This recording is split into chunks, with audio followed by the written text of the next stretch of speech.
Здравствуйте, дорогие друзья! В эфире «Арена событий», программа для тех, кто хочет знать события в лицо. С вами Владимир Сенюшкин. На сегодняшний день около 5,5 миллионов предприятий относятся к категории малого и среднего бизнеса. Но их доля ВВП страны невелика, менее 20%. А число занятых, в том числе и индивидуальных предпринимателей, около 18%. Минэкономразвития по поручению правительства Российской Федерации подготовила стратегию развития малого и среднего предпринимательства до 2030 года, в которой обозначены амбициозные цели, в частности, увеличение доли малого и среднего бизнеса в ВВП страны как минимум в 1,5 раза.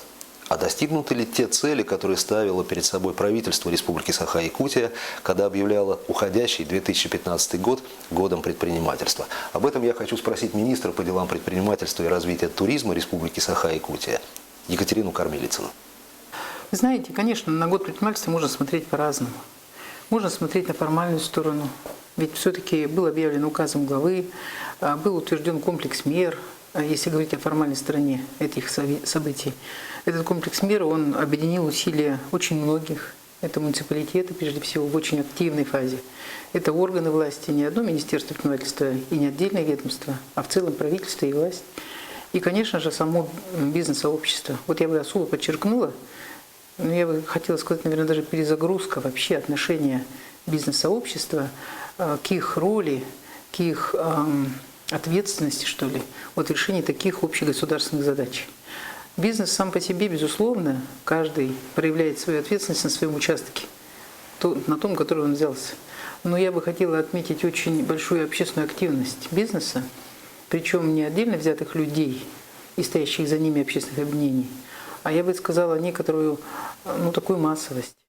В Федеральном законе о развитии малого и среднего предпринимательства в Российской Федерации от 24 июля 2007 года за номером 209 определены основные цели государственной политики в области развития малого и среднего предпринимательства в Российской Федерации, среди которых, например, увеличение доли уплаченных субъектами малого и среднего предпринимательства налогов в налоговых доходах федерального бюджета, бюджетов субъектов Российской Федерации и местных бюджетов.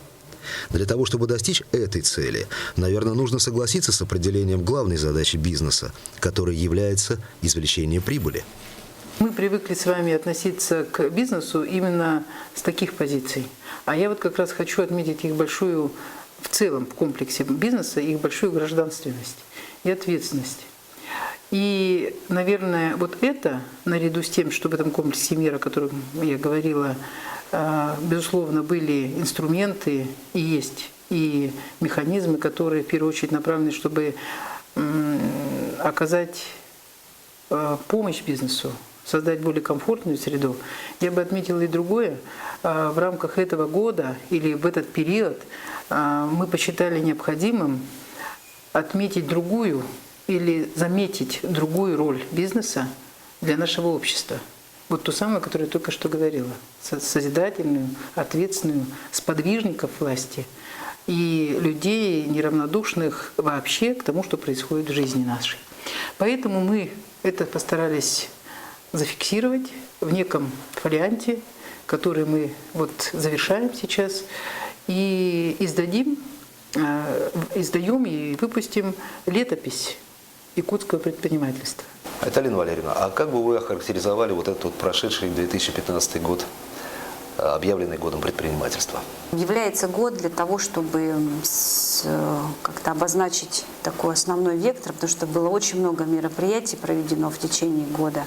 Очень много было с самого начала, с января как-то месяца, и планы такие поставлены. И понятно, что приходилось местами все по ходу корректировать, поправлять, что предпринимательство, оно не может быть только зациклено на одном министерстве предпринимательства, допустим, или, я не знаю, у уполномоченного все-таки задача больше как правозащитного института уже постфактум, есть реактивная и проактивная функция, А что касается отраслевых министерств, здесь важно, чтобы и Министерство здравоохранения, и Министерство образования, и промышленности, чтобы они подключили к этому процессу, и чтобы предприниматели все больше и больше вовлекали и прорабатывали отдельные отраслевые проблемы. Это, наверное, основной такой посыл был в течение года. Итак, Итак, год предпринимательства показал, что малый и средний бизнес ответственен и неравнодушен, что органы власти готовы им заниматься все больше и больше, поскольку именно этот сегмент экономики может и должен стать подушкой безопасности, которая самортизирует кризисные явления, отражающиеся на экономике в целом. Именно малые и средние предприятия способны дать максимально быстрый эффект в виде роста рабочих мест, добавочной стоимости, а не менее капиталоемкие и более мобильные. Но, как писал Фазиль Искандер, мы слишком космичны. Отсюда наши беды. Для малого и среднего предпринимательства они хорошо известны. Несовершенство законодательной базы, высокие налоги, недоступность кредитов, трудности с площадями, оборотными средствами, кадрами. Екатерина Ивановна, а как вы относитесь к тому режиму для малого бизнеса, который принят в ряде западных стран, в частности в США? Нет прибыли, нет налогов. Дал законодатель право, я имею в виду федеральный законодатель, право регионам. И Республика Саха-Якутия воспользовалась этим правом. И соответствующие законы уже приняты в ноябре этого года, вы знаете, с 1 января они вступят в силу следующего года, двухлетние налоговые каникулы для начинающих предпринимателей в сфере производства, социальной сфере и инноваций. Двухлетние каникулы. Следующее, опять же, шаг это, конечно, удешевление стоимости патента и вообще саморасширение системы патента. Это проба для предпринимателей, да, сразу. То есть поработать не зарегистрировать себя и сразу поработать на патенте, попробовать вообще свои силы и возможности. Особенно для тех, которые, для людей с ограниченными возможностями, для молодежи. Поэтому это, мне кажется, тоже хороший инструмент, который сегодня уже предпринят, и мы включились в эти процессы. Я всегда ратую за то, и чтобы начинающие предприниматели имели бы меньше, фискальных задач, решали бы, а как раз больше бы направляли на свое развитие, на свое производство. Иначе, конечно, в наших тяжелых условиях, им и вообще-то тяжело, а в наших тяжелых условиях и налоговой системы, и тех особенностей нашей территории, где нам приходится с вами вместе жить, а им еще и развивать свой бизнес или создавать его, конечно, это непросто. Ну и мы же понимаем, что плотность населения, а это значит рынки сбыта, для нашего бизнеса весьма ограничена. Екатерина Ивановна, а считаете ли вы, что все-таки главная проблема мелкого и среднего бизнеса – это отсутствие сбыта? Абсолютно правильно. Поэтому в наших сегодня механизмах развития, вы знаете, что у нас в республике есть стратегия развития бизнеса. Кстати, с большим удовольствием мы отмечаем, что страна в этом году тоже принимает, уже, можно сказать, приняла стратегию развития бизнеса до 30 года, наша пока до 20-го. Но перезагрузка этой стратегии буквально в этот период, с учетом тех особенностей, о которых мы говорим, мнения самого бизнеса. Я в начале нашего разговора говорила, что бизнес был очень активен в этом году, в этом плане, да, определение своего будущего и роли своего в этом будущем. Мы переформатируем свои сегодня инструменты и механизмы, стимулируя сегодня не столько стартапы и приход бизнеса, сколько стимулирование спроса на продукцию и услуги нашего бизнеса. Вот очень хороший вопрос вы задаете. Да? Вообще наша республика, одна из особенностей, ее ограниченность сбыта. Да?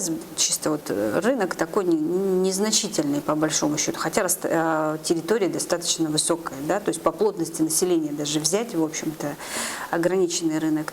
Но при этом мы когда стали заниматься в течение года вопросами аутсорсинга, вообще вопросами рынка в целом, да, то есть по тем обращениям, которые к нам поступали, по госзакупкам, по вообще закупкам крупных корпораций и так далее.